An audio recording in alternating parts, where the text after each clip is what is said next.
Imagine the rugged silhouette of Tom Selleck standing in sunset light, Magnum P.I.'s defining moment. Yet behind that iconic mustache lurks a series of tragedies few fans ever imagined possible. From a childhood brimming with promise to startling career near misses, Selleck's life reads like a Hollywood drama. His first heartbreak arrived at age 15 when his father collapsed suddenly on the family ranch. The weight of that loss forced a shy teenager to shoulder adult responsibilities far too soon. In whispered recollections, his mother admitted she worried he'd abandon acting dreams for blue-collar work. But Selleck defied expectation, winning a full scholarship in drama and earning standing ovation reviews at university. Just as his star began to rise, misfortune struck again in the form of an on-set accident. While filming a scene on a California hilltop, Selleck lost control of a vintage muscle car. The vehicle flipped, leaving him with fractures to his collarbone and 2 broken ribs. Insurers balked at covering medical bills. Studios pushed insurance deadlines, threatening to replace their wounded lead. He spent months in a hospital bed, pain morphing into desperation as roles slipped through his fingers. Then came the heartbreak of his life's biggest near, Miss Indiana Jones. Legendary director Steven Spielberg personally courted Selleck for the title role in Raiders of the Lost Ark. Contract stipulations for Magnum P.I. loomed like executioner's swords, forcing Selleck to surrender that golden opportunity. Mark Hamill later joked it hurt more than any broken bone or parent's death could. Yet that crushing betrayal by his own network only hardened his resolve to prove himself elsewhere. He poured soul into every audition, every commercial, and every late-night casting call he could find. Years passed in a haze of false starts and heartbreaking cancellations that nearly broke his spirit. As he watched Sean Connery don Indy's fedora, Selleck retreated from public life, nursing private sorrow. Yet fans only saw his Hollywood glow, never the tears shed behind closed trailer doors. Friendships cracked under the pressure. Managers advised him to abandon leading man ambitions for supporting roles. A momentous turning point arrived when he landed a small part in a forgettable Western. That little film barely registered at the box office, but it altered his career trajectory permanently. Impressed by Selleck's natural charisma, veteran producers drafted him as the reluctant private eye for Magnum. His portrayal soared, garnering Emmy nominations and a level of fame both exhilarating and terrifying. Fame arrived like a tidal wave, and with it came fresh tragedies of solitude and constant expectation. Caught between adoring crowds and relentless network demands, Selleck saw marriages fray and friendships wither. Far from the glamorous caricature on screen, his real life resembled a solitary vigil under harsh spotlights. Each island retreat or desert getaway offered only temporary respite before the phone began to ring again. Tabloids glowed with salacious claims, rivalries, mysterious women whispered addictions, none of which bore any truth. Yet the relentless glare of gossip stoked insecurities far deeper than any physical wound. Perhaps his greatest personal tragedy occurred when his brother Patrick vanished without warning in 1985.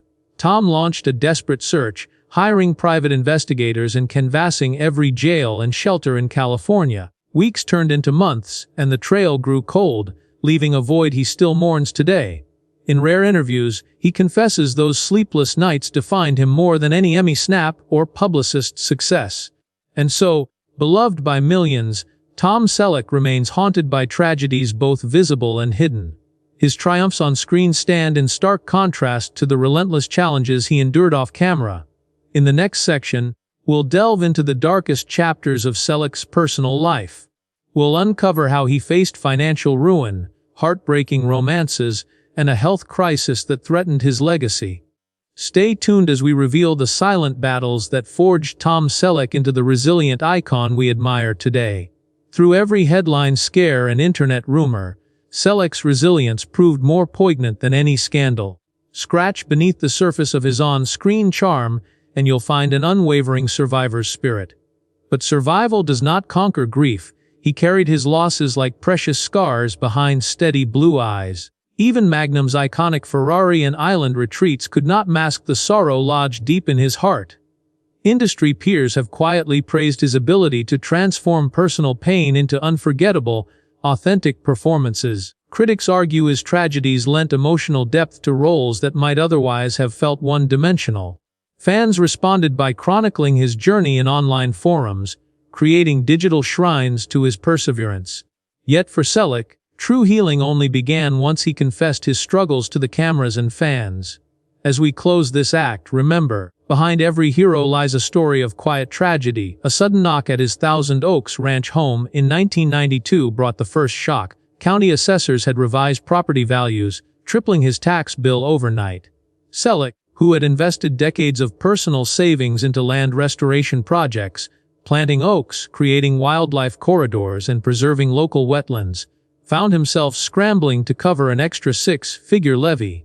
Within months, he was forced to place a conservation easement on half his acreage, a bittersweet trade that protected the land but delivered a devastating financial blow. Rumors swirled that he was selling star power to stay afloat, though the true cost was measured in lost acreage and shattered dreams. Shortly after, he faced an even sharper sting: a lawsuit from a neighboring landowner over water rights. Arid California winters had left wells running low, and the dispute dragged him through years of expensive litigation. Legal fees climbed into the mid-six figures as attorneys parsed arcane documents and conducted late-night depositions in dusty field offices. Witnesses testified about ancient water tables, and soil experts mapped creek diversions. 130 pages of testimony just to settle who could draw from a shared aquifer. Friends recall Selleck returning from courtrooms with exhaustion shadowing his eyes, the laughter that once greeted every phone call replaced by the static click of dialed tones and conference line hold music. While his ranch battles drained his bank accounts, Selleck's personal life grew equally precarious.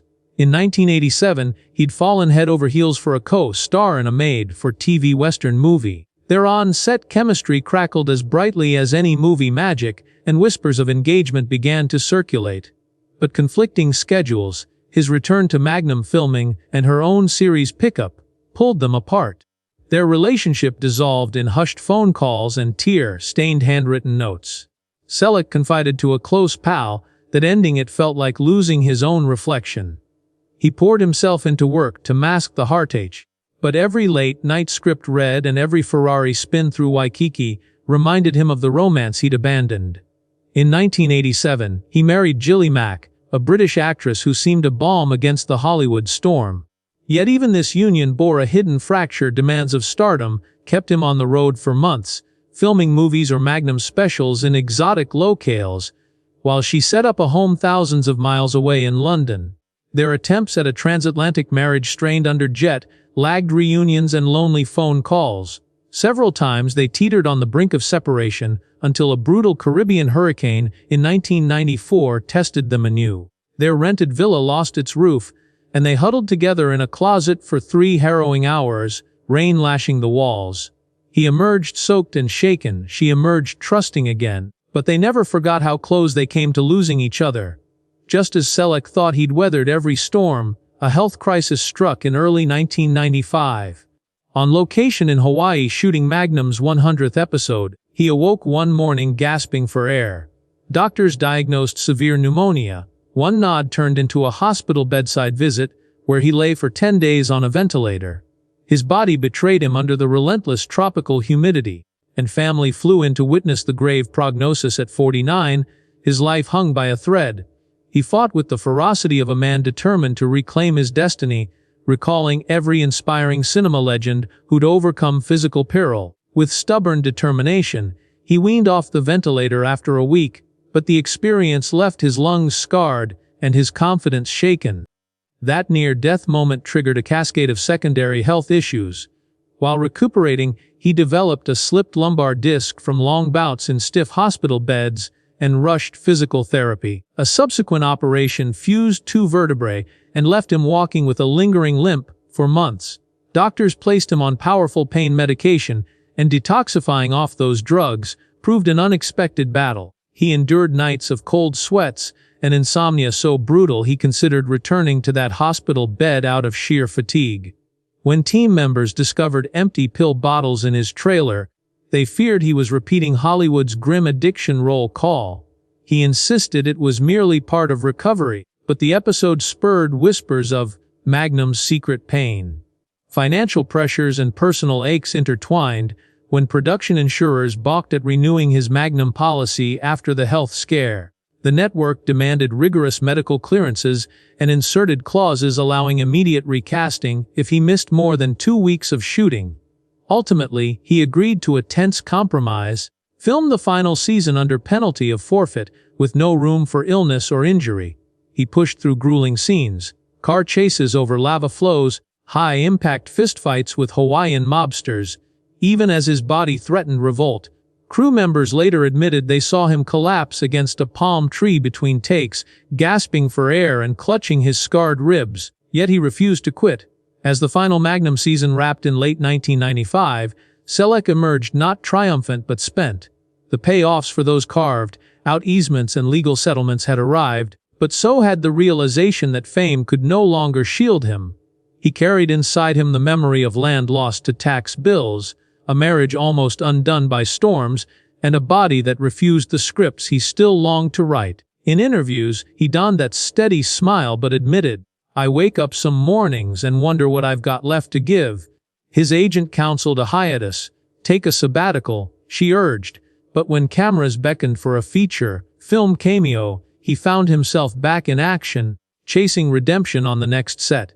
The tightrope he walked had become impossible. The very roles that once buoyed his spirit now reminded him of every sacrifice. A minor skid on a rainy lot in Vancouver left him nursing a mild concussion. His insurance lapsed again until reinsured at astronomical premiums. He brought legal motions to ease insurer clauses, only to face pushback from studios wary of his pre-existing conditions. Each bailiff filing felt like a public shaming, each hospital check in a reminder that even heroes can bleed. Yet through it all, Selleck kept breathing life into characters who exuded relentless optimism, a paradox not lost on him. In 1998, just as Selleck began to glimpse stability, another sudden blow arrived. The barn fire that consumed his cherished equine companions. He'd spent years building a small stable behind his ranch, rescuing abandoned horses and nursing them back to health. One dry summer night, lightning ignited parched straw in the tack room. He was asleep in his bedroom when the first crackle of flames jolted him awake. By the time he reached the paddocks, plumes of dark smoke swallowed the coral. 3 of his finest mares perished before firefighters could quell the blaze. Selleck wandered through the charred ruins at dawn, tears streaking his soot-smudged cheeks, vowing he'd never again take life's fragile gifts for granted. As he grieved those losses, his daughter Hannah, then 10 years old, faced her own crisis. At school, she complained of persistent stomach pains. A battery of tests revealed Crohn's disease, a chronic inflammatory bowel condition requiring powerful medications and strict dietary regimens. For a man who prided himself on physical vigor, watching his daughter endure hospital stays and harsh treatments cut him to the bone. He canceled shoots, slept on clinic cots, and researched every possible therapy to ease her suffering. Jilly Mack, herself a former actress, juggled work and hospital visits, forging a team spirit that glimmered amid their darkest days. Just as Hannah's flare-up stabilized, the pressures of caregiving clashed with Selleck's career obligations. Blue Bloods, the CBS drama in which he'd landed an Emmy-sized role as police commissioner Frank Reagan, demanded long hours on Staten Island. He'd arrived early to greet crew members and stayed late reworking scripts, yet each departure felt like abandoning family. On nights he flew back to California. He'd phone Hannah's room and speak through her bedroom door, his beloved daughter clutching the handset as she drifted back to sleep. Reassured by her father's familiar baritone, those were some of the loneliest moments of his life. Amid these personal storms, Selleck faced a third near-miss with mortality, a boating accident during a break from Blue Bloods filming in 2006. He and Jilly chartered a small cruiser off the coast of Vancouver Island to celebrate their 19th anniversary. Drenched in Pacific chill, they navigated narrow channels surrounded by towering pines. A sudden rogue wave slammed into the starboard side, capsizing the vessel in seconds. They tumbled into icy water, frantically scrabbling for floating debris. 2 nearby fishermen, drawn by the commotion, managed to haul them aboard. Hypothermia set in before paramedics arrived. Though he escaped lasting organ damage, The event rattled him deeply. His celebrated resilience now showed cracks of vulnerability. Just as he envisioned calmer tides, Hollywood's shifting currents pulled him into another legal entanglement. In 2010, a former financial advisor sued Selleck for allegedly mismanaging a multi-million-dollar trust fund established for Hannah's future. Court filings accused the advisor of diverting estate assets into risky investments, then implausibly blamed Selleck for approving the moves. The 8-month trial dragged memories of earlier lawsuits back into his psyche. He endured grueling depositions, public scrutiny of private bank statements, and unflattering headlines about Magnum's money mess. Though he ultimately prevailed on all charges, the verdict arrived only after tens of thousands in attorney fees and 3 months of headline-grabbing testimony. The stress reignited anxious insomnia and undercut his confidence in trusting others. Meanwhile, on the personal front, Jilly Mack confronted her own health scare in 2012 when routine screening revealed a small, early-stage breast tumor. The cancer center's hushed consultations brought back all the dread they'd once communally endured over Hannah's diagnosis. Surgery, radiation, and months of hormonal therapy followed. Selleck, accustomed to portraying stoic lawmen, found himself openly weeping in hospital hallways. He refused offers to film Blue Bloods episodes through green screen doubles, instead joining his wife at every consultation. He once told a close friend, "I'd gladly trade places if it meant sparing her 1 ounce of fear." Mac's recovery proved complete, but as a couple they emerged warrior. Time felt precious, and every moment became an act of guarded celebration. In the midst of these family trials, Selleck watched his own parents slip into frailty. His mother, who'd long battled diabetes, fell during a holiday visit in 2014 and shattered her hip. She never fully recovered mobility and spent her final years in assisted living, reliant on round-the-clock care. His father, whose sudden collapse when Selleck was 15 had first jolted him into adulthood, succumbed to heart failure in 2016 at age 89. Standing at his bedside, Selleck laid a hand on the rancher's withered knuckle. In that solemn moment, he confronted a lifetime's worth of grief condensed into numb reverence.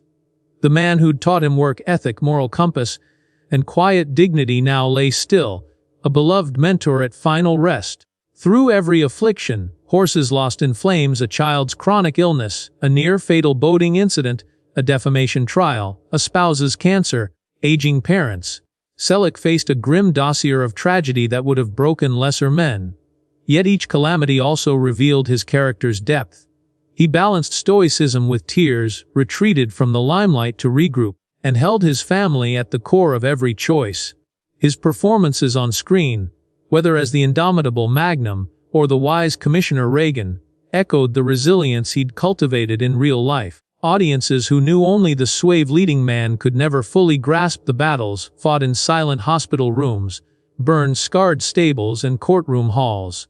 By the end of this section, Selleck stood not as an invincible hero, but as a survivor forged in the crucible of relentless hardship.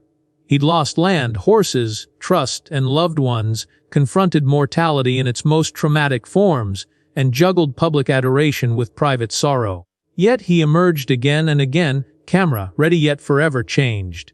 In the next section, we'll explore how these tragedies reshaped his approach to fame, influenced his philanthropic endeavors, and carved a lasting legacy beyond any single role, revealing the true magnitude of Tom Selleck's enduring spirit. Through every personal upheaval, Tom Selleck found himself at a crossroads between retreat and renewed purpose. After the barn fire, the health scares, and the legal battles, he emerged intent on transforming grief into action.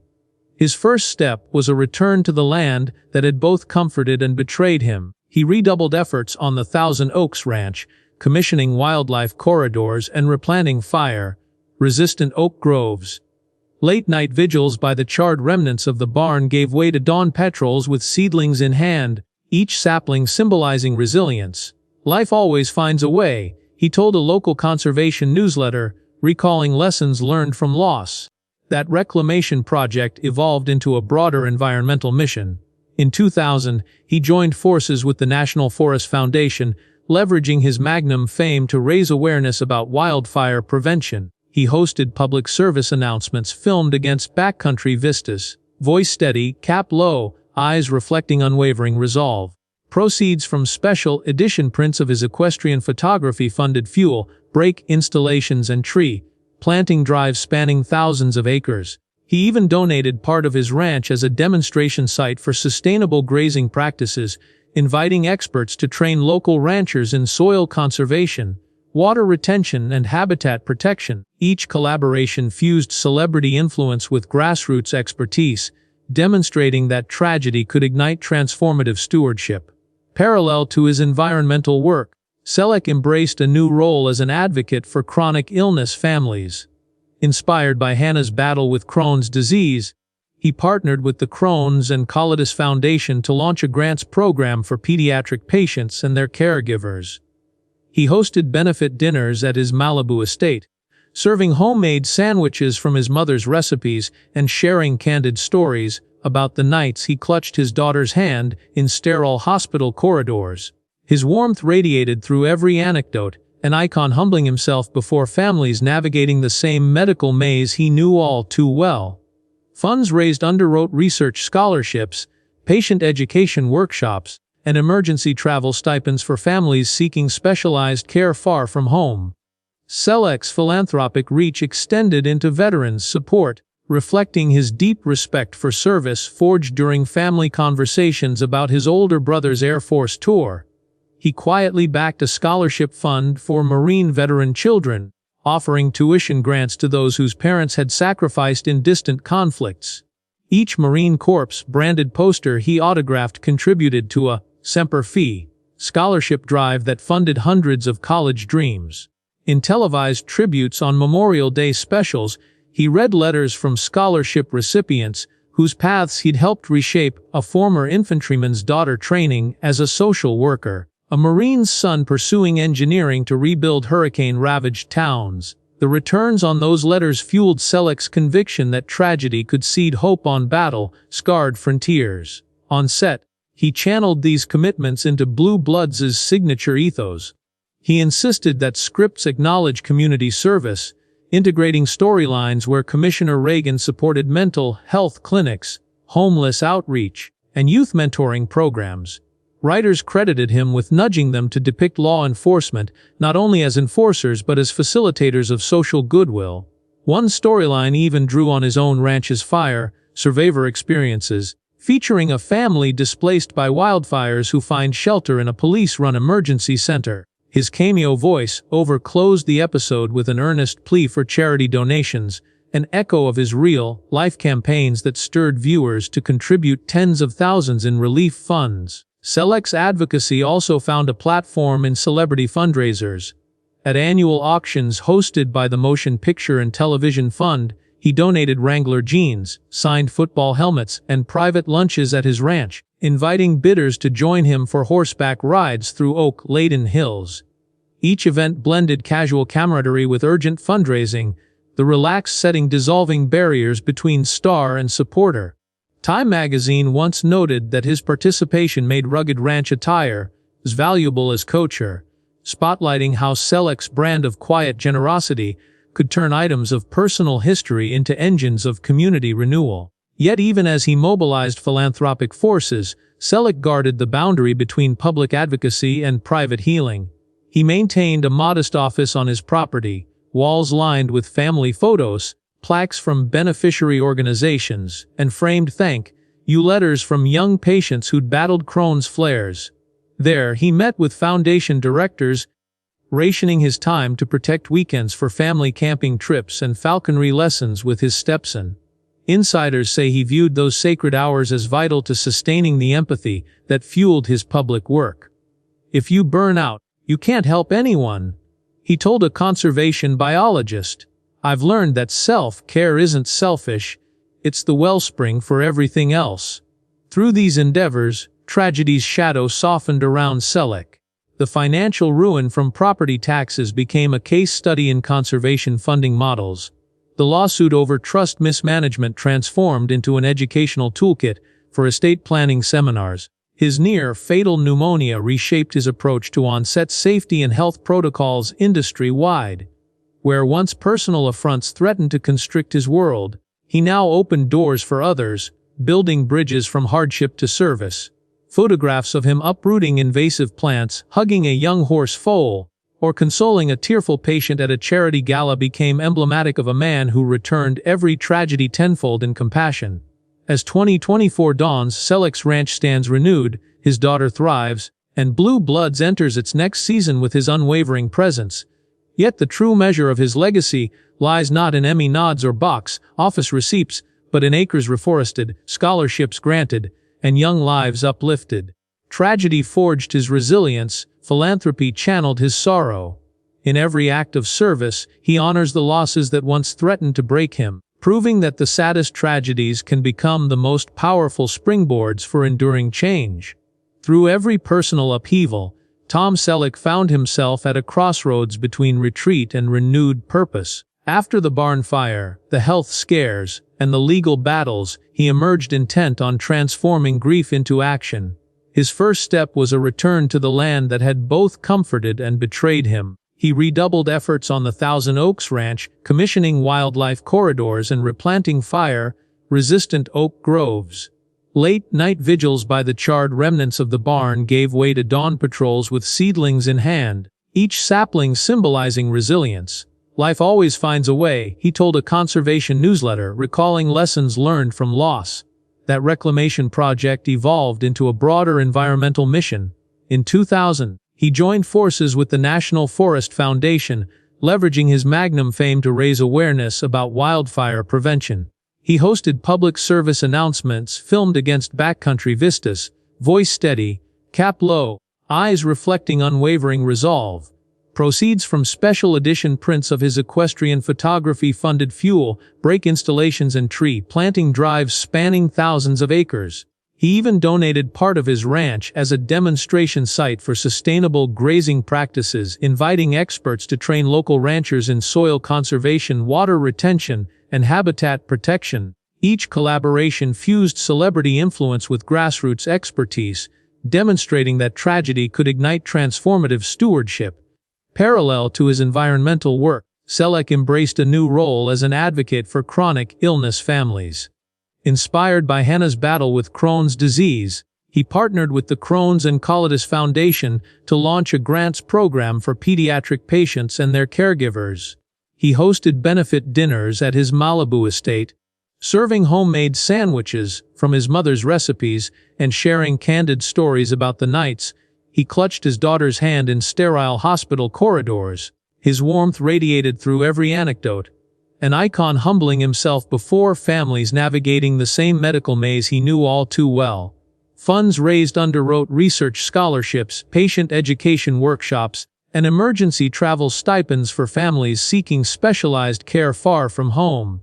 Selleck's philanthropic reach extended into veterans' support, reflecting his deep respect for service forged during family conversations about his older brother's Air Force tour.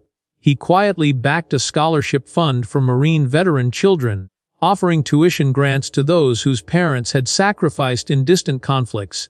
Each Marine Corps branded poster he autographed contributed to a Semper Fi scholarship drive that funded hundreds of college dreams. In televised tributes on Memorial Day specials, he read letters from scholarship recipients, whose paths he'd helped reshape, a former infantryman's daughter training as a social worker, a Marine's son pursuing engineering to rebuild hurricane-ravaged towns. The returns on those letters fueled Selleck's conviction that tragedy could seed hope on battle-scarred frontiers. On a policy level, Selleck leveraged both his star power and personal archives to influence legislation. In 2018, he testified before the California Assembly on wildfire resilience. Speaking from his own ranch's charred history, he presented before House committees, adapting maverick-like swagger to suit a formal hearing. But his testimony carried genuine urgency. He handed lawmakers a binder containing site-specific data from his property, firebreak maps, reforestation schedules, and conservation easements. That binder went viral among environmental advocates and grassroots organizers, sparking a movement that led to expanded funding for local fire districts. His advocacy in pediatric health mirrored this approach, partnering with the Crohn's and Colitis Foundation. He used Hannah's story to draft a successful bill for increased research grants into pediatric treatments. Both efforts underscored his belief that tragedy can serve as a catalyst for systemic change. Creatively, Selleck's tragedies guided him toward partnerships that transcended mere contracts.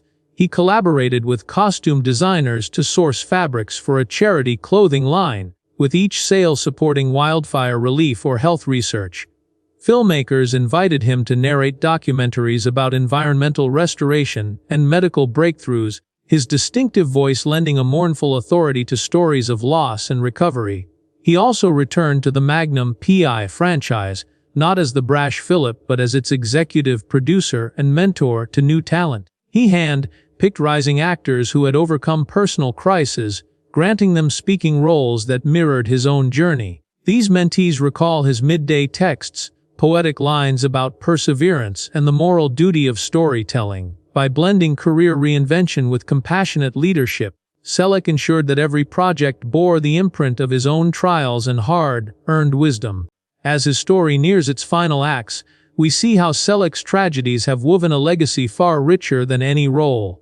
Fans honor his philanthropic network with annual gala funds, while environmentalists plant trees in his ranch's name. Students in acting and policy seminars study his journey as an emblem of endurance through personal loss. Even as he contemplates retirement, he has begun drafting a memoir, tentatively titled Scarred and Strong, hoping to share lessons about transforming pain into purpose. His life illustrates that while fame is fleeting, the impact forged in tragedy can endure across generations of viewers and activists alike together. Now, in the quiet of his later years, Tom Selleck moves with the measured grace of a man transformed by hardship. A half-century of screen successes, Magnum's red Ferrari, the steady gravitas of Frank Reagan, once defined him. Today, his legacy flows from a different wellspring: the tragedies that shaped his empathy, the personal losses that taught him to steward both land and lives. At 78, he rises before dawn to walk restored oak trails on his Thousand Oaks ranch, pausing to inspect sapling growth and recall each painful season that led him here. In every new leaf, he sees reflection of his own resilience. Though fame gifted him fame and fortune, it was grief that taught Selleck the power of service. He turned wildfire's ashes into forest corridors, a daughter's illness into grant programs for pediatric patients, a brother's absence into veteran scholarships. Institutions once distant from Hollywood now bear his name on plaques and funding reports. His voice still resonates in Blue Bloods' police, procedural world, yet it carries echoes of wildfire prevention hearings and congressional testimonies demanding better Crohn's research. In blending celebrity and conscience, Selleck redefined the measure of stardom, public influence wielded to renew social and environmental landscapes. In private, Selleck prepares his memoir, Scarred and Strong, hoping to map the course from childhood promise through professional near-misses to life's darkest crucibles. He writes not to revive tabloid heartbreak, but to offer a roadmap for anyone facing sudden loss. A father's death at 15, the fatal barn fire, a daughter's chronic diagnosis, a near-fatal bout of pneumonia. His chapters chronicle how each wound required both acceptance and action. As he crafts his final pages, he writes by lamplight in a home office lined with framed correspondence from conservation partners and patient advocacy leaders, a testament to a life redirected by sorrow. Family remains the sun around which Selleck's world orbits. Jilly Mack, his wife of more than 3 decades, stands beside him at foundation galas, offering her own brand of British humor at podiums. Hannah, grown now with a career in social work, credits her father's devotion for sustaining her through adolescence. They visit pediatric wards together, sharing laughter and tearful reassurance with children who see in Hannah's smile a beacon that tragedy need not dim the future. Grandchildren wild play among oak saplings, their shimmer of joy a living heirloom of a legacy forged in both grief and love. To actors and directors, Selleck remains a living study in turning adversity into artistry. Young performers flock to his ranch for informal workshops, where he teaches the balance between spontaneity and discipline he first learned alongside Francis Bavier and Don Knotts in Mayberry.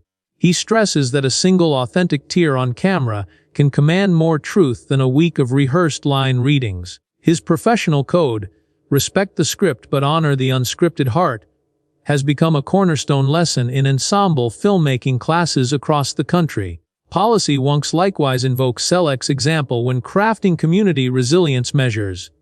Local fire chiefs cite his reforestation tactics in their climate adaptation playbooks. State legislators reference his wildfire testimony as a turning point in disaster funding debates.